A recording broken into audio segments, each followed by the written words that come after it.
While the goal of all IVF clinics is to help people have a child, there are a variety of ways to present IVF success rates. It can be confusing when you're looking at information from different clinics. That's where Your IVF Success can help. Here, you can search for accredited IVF clinics in Australia and find a range of measures of their treatment success. You get the same information, presented the same way, about every clinic, all in one place. Before you start looking at success rates, we recommend you look at the information on understanding IVF. Take a look at what's involved in an IVF treatment cycle so you can fully understand the terms and results being presented here.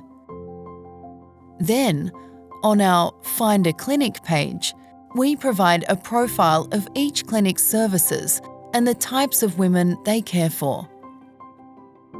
We also report on 4 different measures of success for each clinic and compare these to the average of all women having IVF in Australia. For each measure of success, we report the average rate by age group, given that age is such an important factor in the chances of IVF success. But each woman is an individual, so for each average, there is a range above and below it where an individual success rate is likely to fall. This is called the prediction range. Large clinics will be less affected by small changes in the number of IVF treatments they perform. This means they are likely to have smaller prediction ranges. On the flip side, smaller clinics often have wider prediction ranges because just a few more or few less treatments or births each year can affect their success rates. Don't get too worried about small differences in birth rates between clinics. This may be due to chance. Next to each of the clinic's rates, you will find the national rate, based on all cycles performed in Australia for the corresponding age group. If the national rate falls within the clinic's prediction range, as it does here, it means the clinic's success rate is consistent with the national rate for women in this age group. The 4 measures of success presented on Your IVF Success are as follows. Births per complete egg retrieval cycle, which includes fresh and frozen embryo transfers that resulted from each egg retrieval. Because this measure provides the overall chance of having a baby from an egg retrieval procedure, it helps you to understand a clinic success rate from a complete IVF treatment cycle, which may include multiple embryo transfer procedures.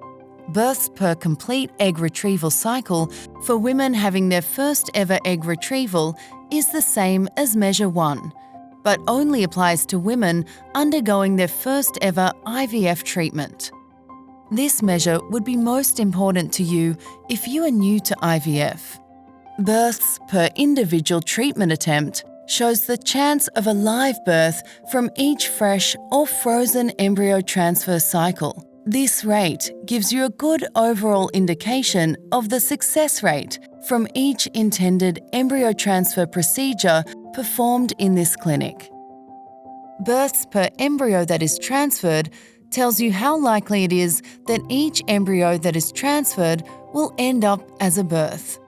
This measure takes into account the number of embryos used per transfer to achieve a live birth.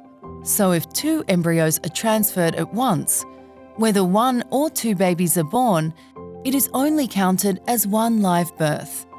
Reporting this measure encourages single embryo transfer, which is safer for mothers and babies because it reduces the risk of twins and triplets. Remember, you are not a statistic, and every woman is individual. Therefore, it's always best to discuss with your fertility doctor how different treatment options might affect your chance of having a baby.